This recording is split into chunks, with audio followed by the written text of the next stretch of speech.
प्रतिभा, मेरी आवाज़ सुनाई दे रही? प्रतिभा, वेरी गुड, अच्छी बात है, ठीक है। सो आज हम वो जो पिछली क्लास में पर्यावरण और हम जो लेसन स्टार्ट करे थे, वो लेसन जो शेष भाग रह गया उसको हम कंप्लीट करेंगे। हाँ, पर्यावरण और हम के अंतर्गत प्रदूषण को लेकर बात हो रही थी। राजीव गर्ग जी हमको बता रहे थे कि प्रदूषण के कारण मानव जाति के लिए बहुत समस्याएं उत्पन्न हो रही है। और कल मैं एक बात आपको बताना भूल गया था। प्रदूषण में मैंने आपको 3 प्रकार के प्रदूषण पर ही ज़्यादा बल देकर बताया, लेकिन भूमि प्रदूषण को मैं आपको ज़्यादा बल देकर नहीं बताया। तो ध्यान देने वाली बात यह है कि प्रदूषण की जब बात आती है तो 4 प्रकार के प्रदूषण प्रचलित है, जिसमें भूमि प्रदूषण है, वायु प्रदूषण है, जल प्रदूषण है और ध्वनि प्रदूषण है। तो 4 kinds of pollution we are facing nowadays. So इसके अलग अलग प्रदूषण जो है अलग अलग प्रभाव को मनुष्य पर डालते हैं, और उसके कारण जो है मनुष्य बहुत सारे समस्याओं में घिरा हुआ है। ये बात बताना चाहते हैं कि हर वर्ष 2000 करोड़ टन कार्बन डाइऑक्साइड उत्पन्न होता है, और 200 वर्षों से पृथ्वी की जो तापमान है वो 9 डिग्री बढ़ता जा रहा है। इससे स्पष्ट होता है कि हमारे पर्यावरण को महान खतरा पैदा हो गया है। कुछ लोग सोचते हैं कि पर्यावरण के दूषित होने के कुप्रभाव केवल मानव जीवन पर ही पड़ते हैं। सुंदर भवनों की भव्यता के साथ साथ पेड़ पौधे तथा जीव जंतुओं पर भी घातक प्रभाव पड़ते हैं। तो जो रिसर्च किया गया है, कुछ साइंटिस्टों को इस सर्वे करने का मौका दिया गया, और उसमें उन्होंने विभिन्न देशों के लगभग 40 देशों के 340 स्थलों को अपने सर्वे का भाग बनाया। और उन्होंने जब वहाँ पर सर्वे किया तो 240 नदियों और 40 झीलों, 60 भूमिगत ऐसे पानी पीने वाले इलाकों को उन्होंने लेकर पानी को टेस्ट किया, सर्वे किया, तो पाया कि पीने के पानी में प्रायः हर जगह पर बैक्टीरिया पाई गई है, और जो घातक है मनुष्य जाति के लिए, जो बीमारियों के लिए मूल कारण बन रहे हैं। और उन्होंने ये बात बताई कि 2000 करोड़ टन कार्बन डाइऑक्साइड हर साल उत्पन्न हो रहा है, जिसके कारण जो भूमि का तापमान है वो 9 डिग्री सेल्सियस तक बढ़ गया है। पिछले 200 वर्षों का अगर इतिहास देखें तो पिछले 200 वर्षों से उनका मानना है कि 9 डिग्री सेल्सियस तापमान में बढ़ोतरी हुई है। तो इसी प्रकार अगर बढ़ोतरी होती जाएगी तो ये जो तापमान है ये अपने सीमा को पार करेगा, और मनुष्य जाति बाहर नहीं निकल पाएगी और ना ये तापमान को सह पाएगी। तो इस तापमान को नियंत्रित रखने के लिए प्रदूषण को कंट्रोल करना बहुत ज़रूरी है, ऐसा राजीव गर्ग जी मान रहे हैं। तो उन्होंने, राजीव गर्ग जी ने बताया कि प्रदूषण जो शब्द है, कालुष्य जिसको कहा जाता है, पोल्यूशन जिसको कहा जाता है, उसका जो तात्पर्य हमको यूँ समझना चाहिए कि हमारे लिए जो उपयोगी वस्तुएं हैं वो नष्ट हो जाना। जो जैसे मान लीजिए हवा में, पानी में, ज़मीन पर यानी धरती पर, और जो ये तीनों क्षेत्रों में जो है मनुष्य के लिए जो उपयोगी वस्तुएं हैं वो नष्ट हो जाना, और जो हानिकारक वस्तुएं हैं वो एंटर हो जाना, उसको जो है प्रदूषण कहा है उन्होंने। जैसे हवा में हमको ऑक्सीजन जो है उपयोगी वस्तु है, और वो नष्ट हो जाना मीन्स पर्याप्त मात्रा में हमको उपलब्ध नहीं होना, और उसमें जो है ये कार्बन डाइऑक्साइड की मात्रा बढ़ जाना, तो इसको जो है प्रदूषण बताया जाता है। तो लेखक राजीव गर्ग जी बताते हैं कि ऐसे अगर प्रदूषण आगे बढ़ता जाएगा तो केवल मनुष्य जाति ही नहीं बल्कि जीव जंतु भी इससे प्रभावित रहेंगे। बड़े बड़े भवनों से लेकर छोटी कुर्सी तक हर व्यक्ति पर जो है इसका प्रभाव रहेगा। और ये जो प्रदूषण है ये किसी जाति को, धर्म को, काले गोरे को देखकर, गरीब अमीर को देखकर जो है ना प्रभाव नहीं डालता है। जैसे आज कोविड जो कोरोना वायरस है वो किसी धर्म जाति को और गोरे काले को देखकर इफ़ेक्ट नहीं करता है, बल्कि ये सबके लिए वो समान रूप से जो है काम करता है। तो उसी प्रकार ये प्रदूषण भी जो है ना हर व्यक्ति के लिए एक जैसा ही प्रभाव डालेगा और सब पर दुष्प्रभाव ही डालेगा। तो इसके निवारण के लिए कुछ ना कुछ करना बहुत ज़रूरी है। इस दिशा में काम हो रहे हैं। तो हम ये लेसन की जो बातें हैं उसको पढ़ने के बाद फिर हमको क्या करना चाहिए, क्या नहीं करना चाहिए ऐसी स्थिति में, इन विषयों पर भी हम चर्चा करेंगे। तो देखिए, सफ़ेद रंग का DDT एक जाना माना कीटनाशक है। यह मलेरिया फैलाने वाले मच्छरों, प्लेग और पीत ज्वर फैलाने वाले कीटाणुओं का विनाश कर देता है। उसके आविष्कार पाल हरमन मूलर को सन 1947 में नोबेल पुरस्कार दिया गया उसके आविष्कारक को, और उसके प्रयोग से मलेरिया जैसे घातक रोग से लोगों को छुटकारा मिला। लेकिन इसका विषैले प्रभाव मानव स्वास्थ्य और दूसरे जीवों पर भी बुरा असर डालते थे। 1982 में इस कीटनाशक के प्रयोग पर अमेरिका पूर्ण प्रतिबंध लगा दिया। प्रदूषण का प्रभाव भव्य इमारतों पर भी पड़ता है।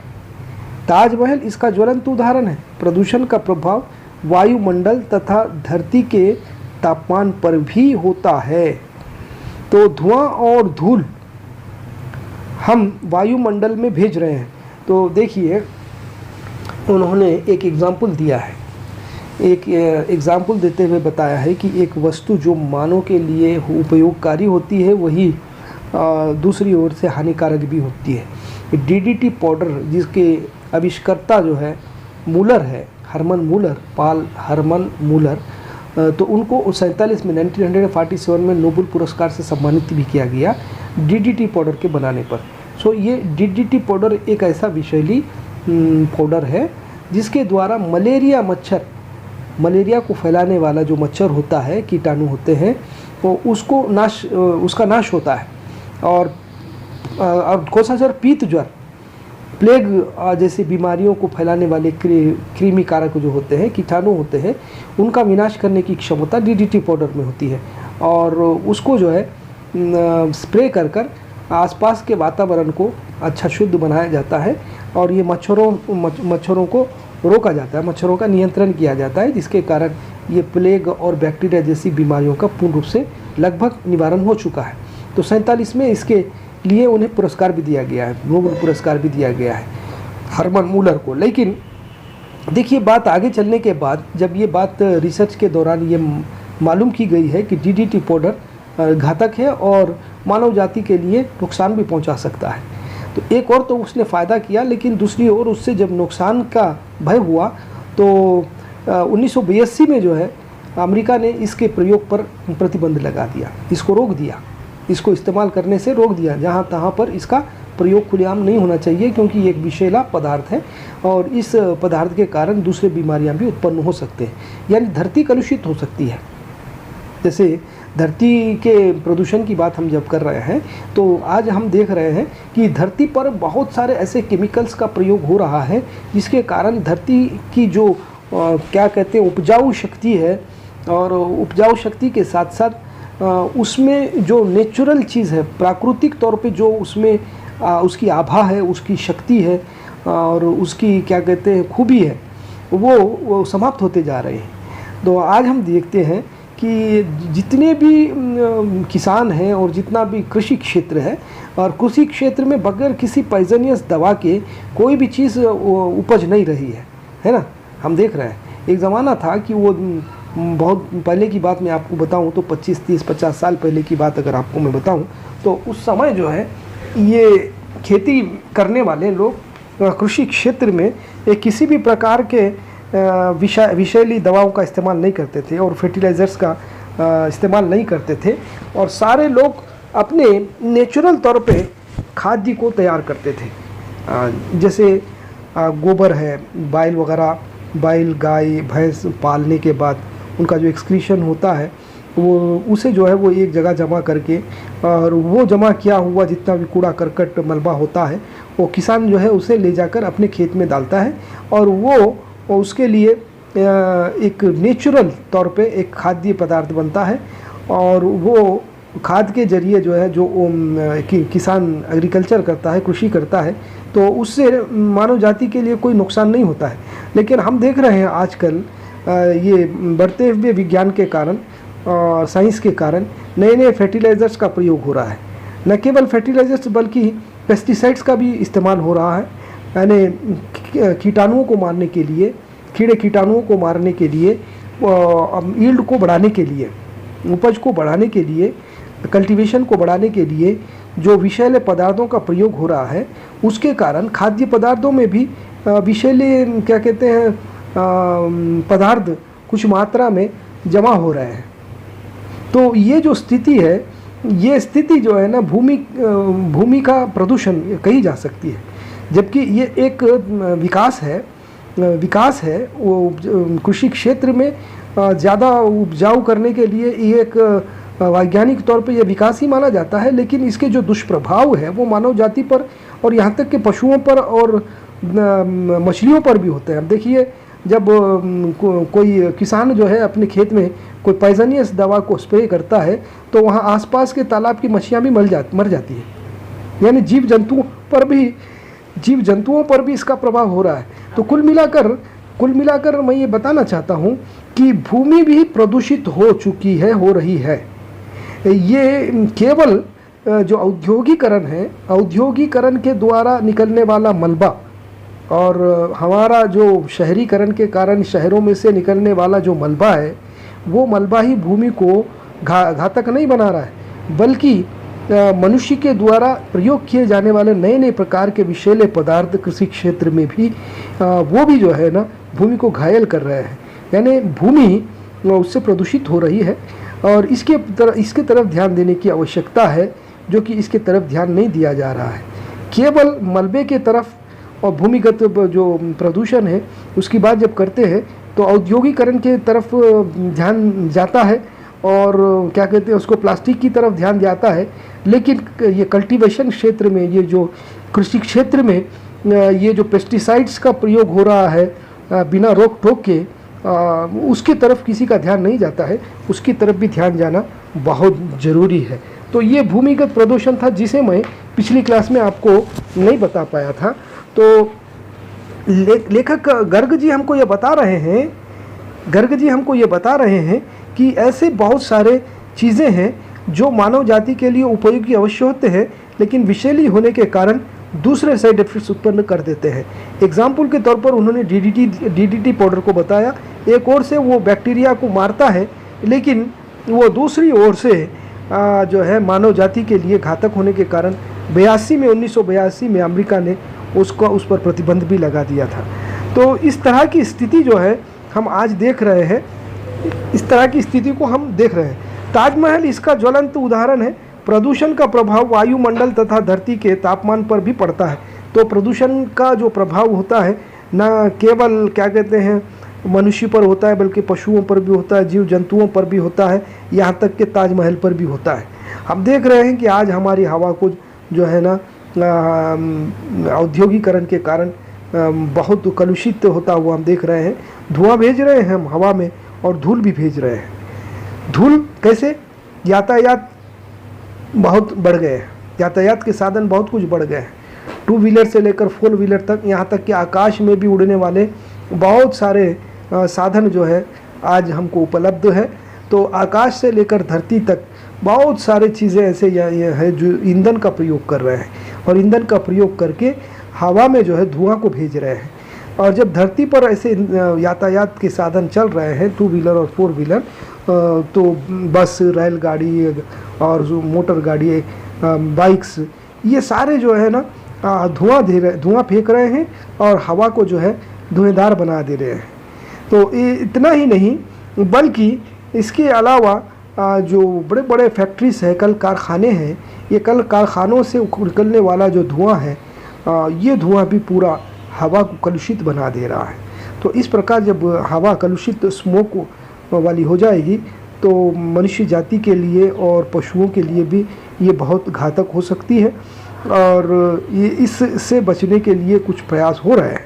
और इस से बचने के लिए जो है ये ईंधन की जगह पर जो पानी से हवा से निकलने वाली ऊर्जा का प्रयोग होना चाहिए, और इस दिशा में जो है कुछ प्रयास भी जारी है और इस क्या प्रदूषण को रोकने के लिए। तो देखिए आगे देखिए, प्रदूषण का प्रभाव समुद्रों पर भी हुआ है। प्रदूषण का प्रभाव समुद्रों पर भी हुआ है। वो कैसे हुआ है? क्योंकि समुद्र में ये सारी के सारे जितना भी मलबा है और जितना भी गंदगी है, ये फैक्ट्रीज से निकलने वाली, कल कारखानों से निकलने वाली, वो जाके आखिरकार मिलने वाली है समुद्र में ही ना, समुद्र में ही जाकर मिलेगी। तो वो जब समुद्र में जाकर मिलेगी तो समुद्र कलुषित हो जाएगा, है ना। इसलिए समुद्र का पानी देखिए आपको पीने योग्य नहीं होता है। एक छोटे तालाब का पानी पी सकते हैं आप, मीठा रहता है वो, और उसको सुधार सकते हैं, संवार सकते हैं, फिल्टर करके आप पी सकते हैं। लेकिन समुद्र का पानी नहीं पी सकते। समुद्र का पानी खारा होता है, क्योंकि सारा मलबा, सारी गंदगी जाकर इधर उधर से उस समुद्र में मिलती है और वो एक अलग प्रकार से वो तैयार हो जाता है, वो खारा बन जाता है। तो प्रदूषण का प्रभाव समुद्रों पर भी हुआ है। अब यह प्रश्न उठता है कि प्रदूषण का मुख्य कारण क्या है। गर्ग जी प्रश्न कर रहे हैं कि प्रदूषण का मुख्य कारण क्या है। प्रदूषण का जो मुख्य कारण है उस पर प्रश्न डालते हुए लेखक सोच रहे हैं, हमको बता रहे हैं कि किस कारण जो है ये प्रदूषण हो रहे हैं। तो पहला जो कारण उन्होंने बताया है कि विश्व की बढ़ती हुई जनसंख्या, और दूसरा है औद्योगिक विकास। तो औद्योगिकरण और जनसंख्या जो है उन्होंने बताया कि ये प्रदूषण के कारणों में दो कारण माने जा सकते हैं। और विश्व की जनसंख्या इतनी तेज़ी से बढ़ रही है कि आने वाले दशकों में आदमी को शायद धरती पर रहने के लिए जगह ही ना मिल पाए। आज अंतरिक्ष में भी यानों, रॉकेटों, उपग्रहों से प्रदूषण की शुरुआत तो हो गई है। कभी कह रहे हैं कि अगर इसी प्रकार की स्थिति बनी रही तो जनसंख्या जो बढ़ती जा रही है, ये जब बढ़ती ही जाएगी तो एक समय ऐसा भी आएगा कि मनुष्य जाति के लिए ये रहने के वास्ते ये जो धरती है वो काफ़ी नहीं होगी, पर्याप्त नहीं होगी, उसे कोई और उपग्रह ढूंढना पड़ेगा, ऐसा वो अनुमान लगा रहे हैं। और ये जनसंख्या हद से बढ़ जाने के कारण, सीमा को पार कर लेने के कारण प्रदूषण की जो समस्या है वो उत्पन्न हो रही है। और साथ ही साथ औद्योगिक जो विकास हुआ है, कल कारखानों का की स्थापना जो हो रही है, ये भी जो है ना प्रदूषण के मूल कारणों में गिने जाते हैं। और मनुष्य जो है देखिए आने वाले दशकों में आदमी को शायद धरती पर रहने के लिए जगह ना मिल पाए। आज अंतरिक्ष में भी यानों, रॉकेटों, उपग्रहों से प्रदूषण की शुरुआत हो गई है। अंतरिक्ष में ये प्रदूषण से सेफ नहीं रह पाया है। तो अंतरिक्ष में कौन कौन से यातायात फिर रहे, देखिए आप कौन कौन से चीज़ें आकाश में फिर रही है। अंतरिक्ष में यानों, रॉकेटों, उपग्रहों, रॉकेट भी भेजे जा रहे हैं अंतरिक्ष में, और प्रदूषण क्या कहते हैं उसको, उपग्रह भी भेजे जा रहे हैं, हवाई जहाज़ भेजे जा रहे हैं, और रॉकेट भेजे जा रहे हैं, क्या कहते हैं उसको, हेलीकॉप्टर भी चलते हैं।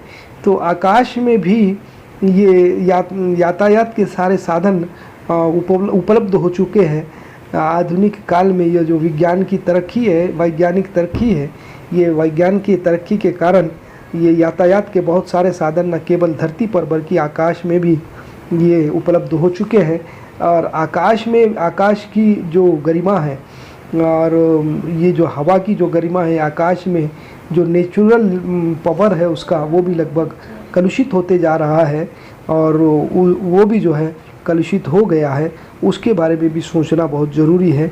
पिछले 40 वर्षों में, पिछले 50 वर्षों में औद्योगिकरण इतनी अधिक तीव्रता से हुआ कि पर्यावरण का ढांचा ही बदल गया है। पर्यावरण का ढांचा ही बदल गया है। क्यों बदल गया है? औद्योगिकरण इतना तेज़ी से हुआ है। औद्योगिकरण यानी कल और कारखानों की स्थापना जो है पिछले 50 वर्षों में सीमा से ज़्यादा हो गई है, अभी हो रही है। कल कारखानों की स्थापना होती जा रही है, पिछले 50 वर्षों में ये औद्योगिकरण जो है अपने पीक इसको चले गया है, चरम स्थिति को चले गया है। औद्योगिकरण इतनी अधिक तीव्रता से बड़ा पर्याप्त मात्रा में बदल गया।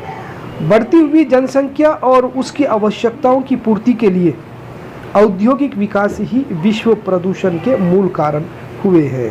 तो लेखक ये कहना चाहते हैं कि जब जनसंख्या बढ़ती है तो उनके रहने के लिए, उनके खान पान के लिए, उनके जीवन निर्वाह करने के लिए वृत्ति की आवश्यकता होती है, नौकरी की आवश्यकता होती है।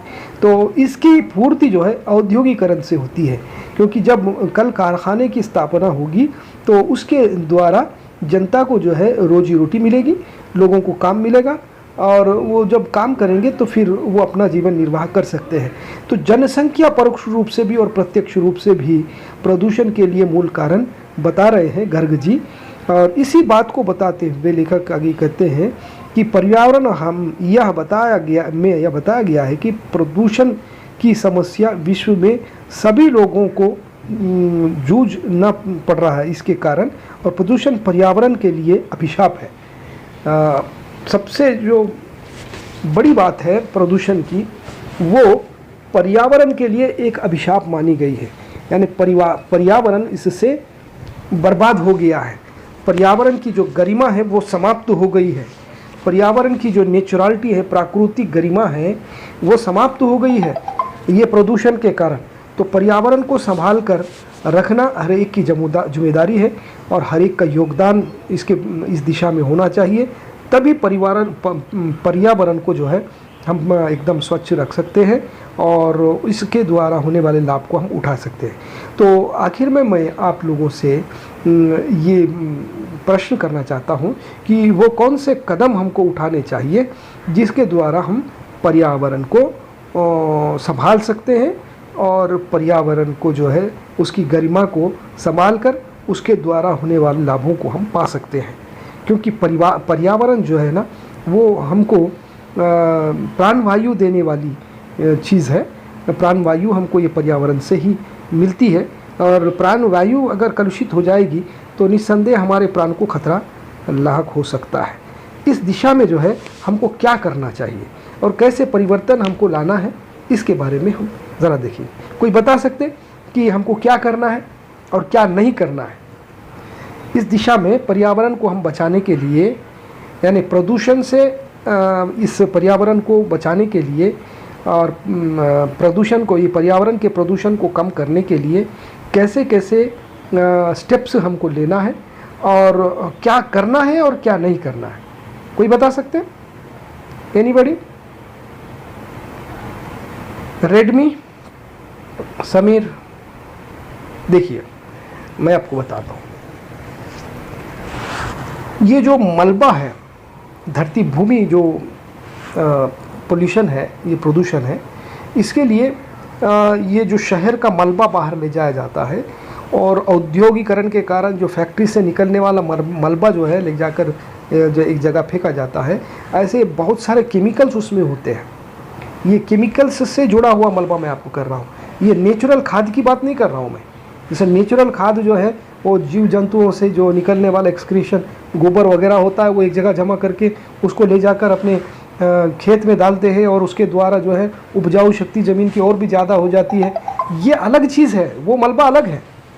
लेकिन ये जो केमिकल मलबा है, ये जो औद्योगिकरण के कारण और ये प्लास्टिक वगैरह आदि जितने भी केमिकल से जुड़े हुए पदार्थों को जो है भूमि पर फेंका जा रहा है जहाँ तहाँ, जिसके कारण भूमि कलुषित होती जा रही है।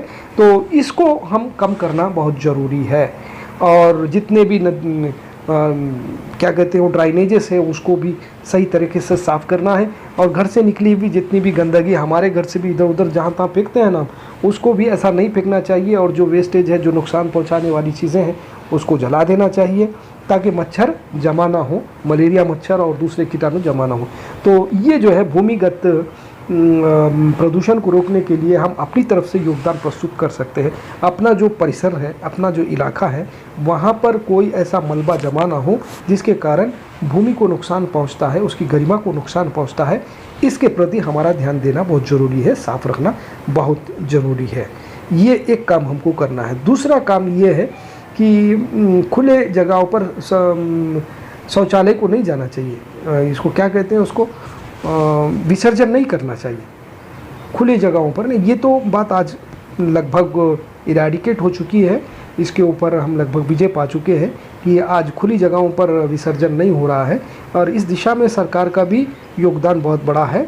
और सरकार ने शौचालय को बनाने के लिए कुछ अनुदान यानी कुछ आर्थिक सहायता भी देने का ऐलान किया है और दे रही है। और उस आर्थिक सहायता से शौचालय हर घर में बनाए जा रहे हैं। और लगभग तकरीबन हम देख रहे हैं कि आज 90% से ज़्यादा घरों में, चाहे वो ग्राम जीवन के होने दीजिए, शहरी जीवन के होने दीजिए, लगभग हर घर में आपको शौचालय मिलता है। ये विसर्जन खुलेआम करने की बात लगभग समाप्त हो चुकी है। इस दिशा में हम लगभग विजयी हो चुके हैं विसर्जन को लेकर। लेकिन एक और बात मैं आपको बताना चाहता हूँ कि ये जो फैक्ट्रीज़ में जो ईंधन कंजम हो रहा है, ये फैक्ट्रीज़ में और यातायात के लिए, यातायात के साधनों के लिए जो ईंधन का प्रयोग हम कर रहे हैं, वो ईंधन के प्रयोग में जो है प्रयोग के कारण धुआं हवा में बहुत निकल रहा है। और इस धुएं को कंट्रोल करने के लिए ऊर्जा का इस्तेमाल करना बहुत ज़रूरी है और इस दिशा में भी प्रयास हो रहे हैं। ये जो करंट है ना, ये हवा से, पानी से करंट की उत्पत्ति होना चाहिए और वो उत्पन्न करंट से जो है ये यातायात को चलाना चाहिए, फैक्ट्रीज़ को चलाना चाहिए, ईंधन का इस्तेमाल ज़रा कम होना चाहिए।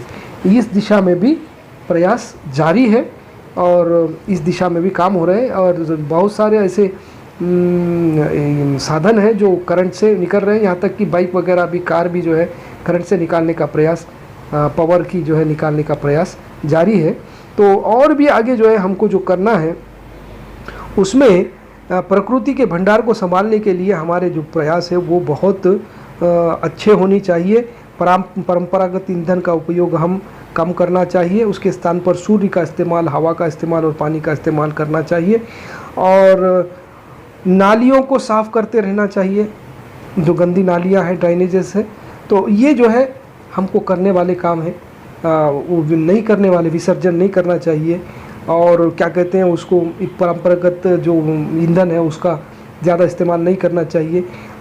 ये जो है नेगेटिव बातें हैं जो हमको रोकने की तरफ ध्यान देने की बातें हैं।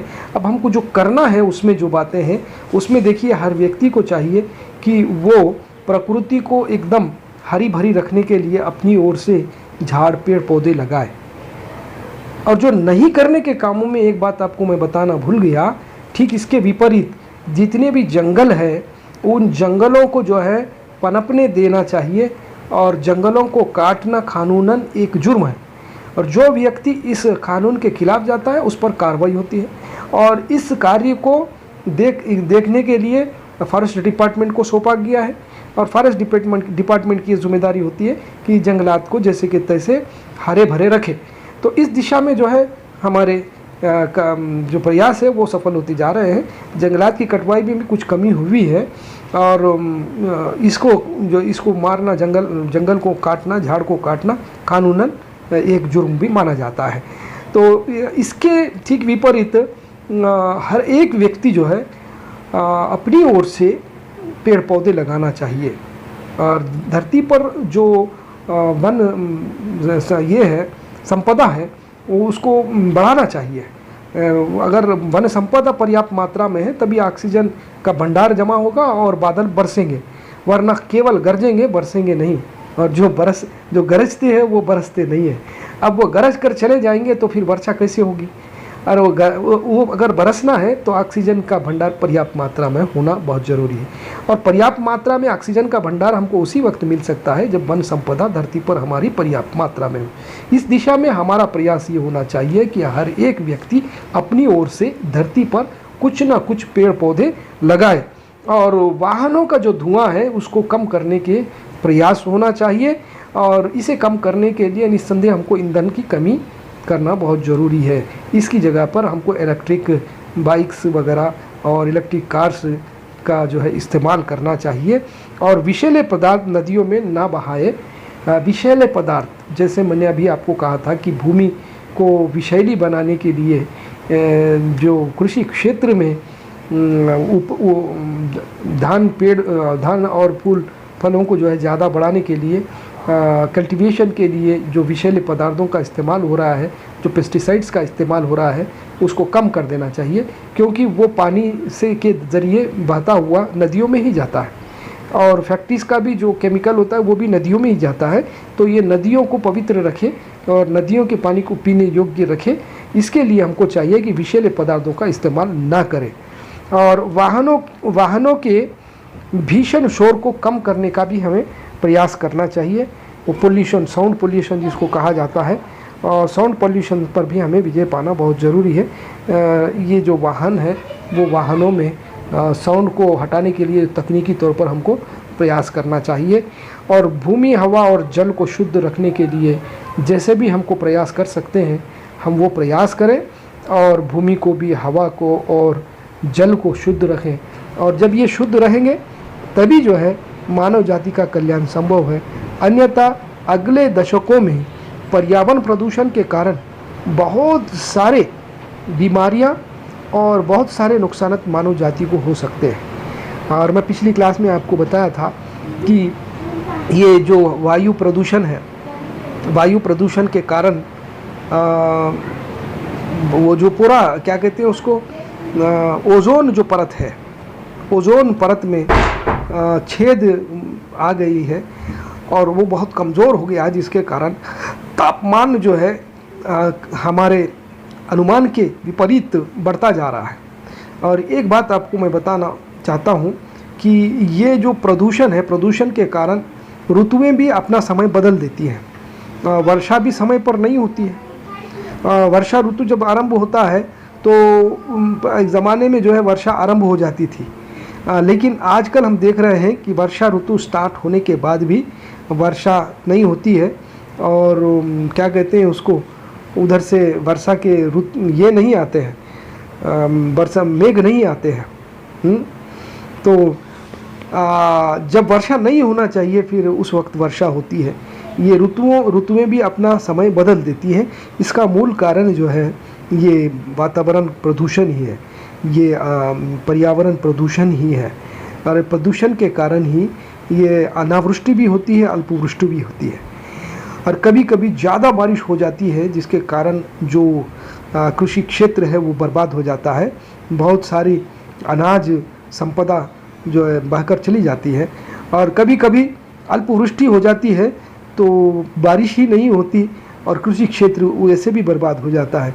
तो ना तो हमें अनावृष्टि चाहिए ना तो अल्पवृष्टि चाहिए, हमको तो केवल वो दृष्टि चाहिए जिसके ज़रिए हम अपने आप को संभाल सके और अपने पर्यावरण को हरा भरा रखकर उसकी गरिमा को विराजमान रखें, ताकि उसके द्वारा जो उत्पन्न लाभ है वो मानव जाति को और पशुओं को भी मिलते रहे।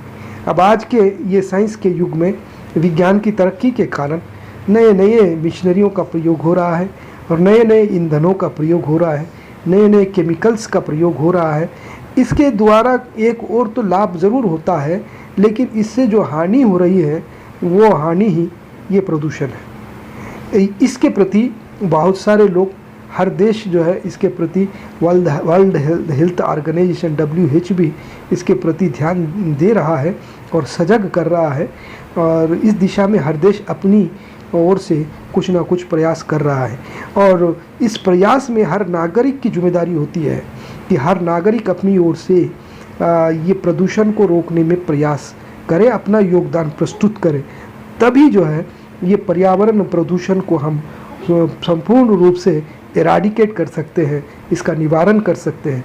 अन्यथा ये हमारे नागरिकों के प्रयास के और योगदान के बिना इसको एराडिकेट करना, इसका निर्मूलन करना काफ़ी मुश्किल है। तो गर्ग जी हमको इस पाठ के द्वारा सोचने पर बात भी करते हैं कि पर्यावरण जो है हमारी एक संपत्ति है, मनुष्य जाति की, पशु जाति की एक संपत्ति है, ये एक नेचर है, भगवान का गिफ्ट है, उपहार है, गॉड गिफ्ट है। और इसको जो है संभालने की जिम्मेदारी हर एक पर है, क्योंकि साइंस की तरक्की के कारण, औद्योगिकीकरण के कारण, जनसंख्या के विस्तार के कारण इसमें बहुत सारे परिवर्तन आ रहे हैं और बहुत सारे चेंजेस हो रहे हैं, इसके तरफ ध्यान देकर इसे रोकना बहुत ज़रूरी है। तो कोई डाउट्स है तो पूछ सकते हैं आप लोग। 10 मिनट का इंडिकेशन मुझे मिल गया था, आप लोग कुछ डाउट्स है तो मुझसे पूछ सकते हैं। हाँ बोलो जावेद। जावेद नहीं है सर? हाँ बोलो बोलो। ये तुम्हारा फ़ोन का जो आवाज़ है वो ज़रा क्लियर नहीं आ रहा, कट रहा हो। हाँ समीर, ओके समीर समझ में आया तुमको? राइट, समीर को समझ में आया, जावेद को भी समझ में आया। हाँ राइट राइट समीर, ओके। ये रेडमी कौन है भाई? ये रेडमी को समझ में आया? हेलो, राइट, ओके ठीक है। हाँ समीर बोलो। समीर रेडमी आया sir, okay right, very good very good, okay okay okay okay. बहुत सिंपल लेसन है ये पर्यावरण और प्रदूषण का, बहुत सिंपल है। बस 4 प्रकार का प्रदूषण आपको ध्यान में रखना है, भूमि, जल, वायु, ध्वनि। पिछली क्लास में मैं 3 बता रहा था आपको, भूमिगत जो प्रदूषण है उसकी तरफ ज़्यादा ध्यान नहीं दिया था, लेकिन 4 प्रकार का प्रदूषण होता है। ये 4 प्रकार के प्रदूषण को भी हमें रोकना बहुत ज़रूरी है।